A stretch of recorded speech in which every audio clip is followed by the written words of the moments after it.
Hi friends, இன்றைக்கி நம்ம எலுமிச்சை ஊறுகாய் தாங்க பார்க்க போகிறோம். இதுக்கு ஒரு 15 எலுமிச்சம்பழம் கொண்டு வந்தாங்க. அதை கழுவி தொடச்சிட்டு சின்ன சின்ன பீஸாக கட் பண்ணி போட்டு ஒரு கை உப்பு போட்டு ஒரு ஸ்பூன் மஞ்சள் தூள் போட்டு இதை மாதிரி குலுக்கி வச்சிடலாங்க. டெய்லி காலையில் ஒரு டைம், ஈவினிங் ஒரு டைம் குலுக்கிட்டு நம்ம வச்சு மூடி வச்சிடணும். இது நல்லா ஊறி நமக்கு பொசன்னு வந்ததுக்கப்புறம் இதை நம்ம தாளிச்சா போதும். அப்படி நீங்கள் ஊற வைக்கல, இதை மாதிரி செய்யலைன்னா மேலே ஒரு வெள்ளை துணி கட்டி வெயில்லையும் வைக்கலாம். இப்போ பாருங்கள், ஒரு 5-6 நாள் விட்டுட்டேன் நான். நல்லா சாஃப்டாக இருக்குது பாருங்கள் அந்த தோல்லாம். இந்த சமயத்தில் நம்ம தாளித்தோம்னா ஊறுகாய் செம்ம டேஸ்ட்டாக இருக்கும். இதுக்கு ஒரு வாணலியில் ஒரு குழிக்கரண்டி அளவு நல்லெண்ணெய் எடுத்துக்கோங்க. ஊறுகாய்க்கு ப்ரிசர்வேட்டிவ் நல்லெண்ணெய், உப்பு, மஞ்சத்தூள். இதுக்கு ஒரு ஸ்பூன் அளவு கடுகு போட்டிருக்கேன். இது வெடித்ததுக்கு அப்புறமா வெந்தயத்தூள் ஒரு 1/4 டீஸ்பூன் போட்டிருக்கேங்க. வெந்தயத்தை வறுத்துட்டு பொடி பண்ணது. கார மிளகாத்தூள் ஒரு குழிக்கரண்டி போட்டிருக்கேன். இப்போ இதை நல்லா நம்ம சிம்மில் வச்சுட்டு தான் வறுக்கணும்.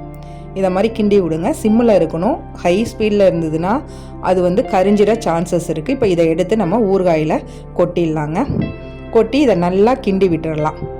இதை நீங்கள் சொல்லலாம், இதை நீங்கள் எண்ணெய் சட்டிலே இந்த ஊறுகாயை எடுத்து போடலாமே அப்படின்னு.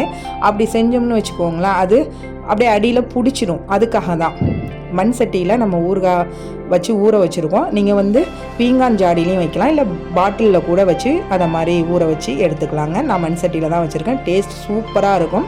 நம்மளோட ஊறுகாயை பாருங்களேன், செம்மையாக இருக்குது. இதுக்கு இன்னும் கொஞ்சம் நல்லெண்ணெய் விட்டால் தேகலாம் அப்படின்னு எனக்கு தோணுச்சு. ஏன்னா அந்த ஊறுகாய் கெட்டு போகாமல் இருக்கிறதுக்கு அந்த நல்லெண்ணெயும் உப்பு, மஞ்சத்தூள் இதுதான் அதை ப்ரிசர்வேட்டிவாக இருந்து அந்த ஊறுகாய் கெட்டு போகாமல் பார்த்துக்குங்க. அதனால் நம்ம நிறைய நல்லெண்ணெய் விடணும். அதே மாதிரி காரத்துக்கு ஏற்ற மாதிரி மிளகாத்தூள், டேஸ்ட்டுக்கு ஏற்ற மாதிரி உப்பு சேர்த்துக்கணுங்க. அதெல்லாம் நீங்கள் பார்த்துட்டு சேர்த்துக்கலாம். செம்ம டேஸ்ட்டாக இருக்குங்க. நீங்களும் ஒரு தடவை செஞ்சு பாருங்கள்.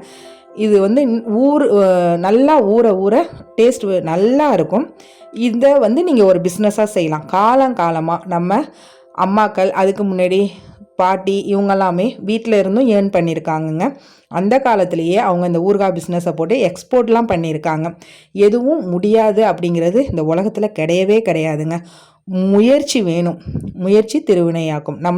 நம்ம முயன்றுக்கிட்டே இருந்தோம்னா அது நம்மளை ஒரு நாள் உயர்த்துங்க. நிச்சயமாக நம்பிக்கையோடு செயல்படுங்க. எனக்கு பேக்கிங் தெரியாது, குக்கிங் தெரியாது, எதுவுமே வேணாம்.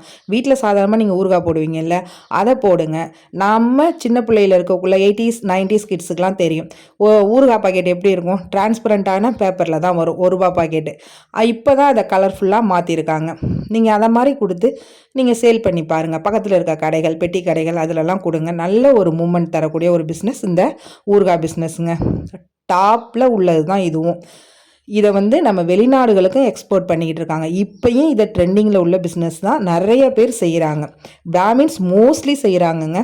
நான் இதில் எந்த ஒரு பாகப்பிரிவினைலாம் பார்த்து நான் பேசலை, கேஸ்ட் வைஸ்லாம் சொல்கிறேன். ஒரு உதாரணத்துக்கு சொல்கிறேன். நிறைய பேர் அதை மாதிரி செய்கிறாங்க. நம்மளும் முயற்சி பண்ணணும். நம்மளால் முடியாது அப்படின்னு இருக்கக்கூடாது. ஓகே ஃப்ரெண்ட்ஸ், இந்த வீடியோ உங்களுக்கு பிடிச்சா லைக் பண்ணி சப்ஸ்கிரைப் பண்ணுங்கள். தேங்க்ஸ் ஃபார் வாட்சிங்.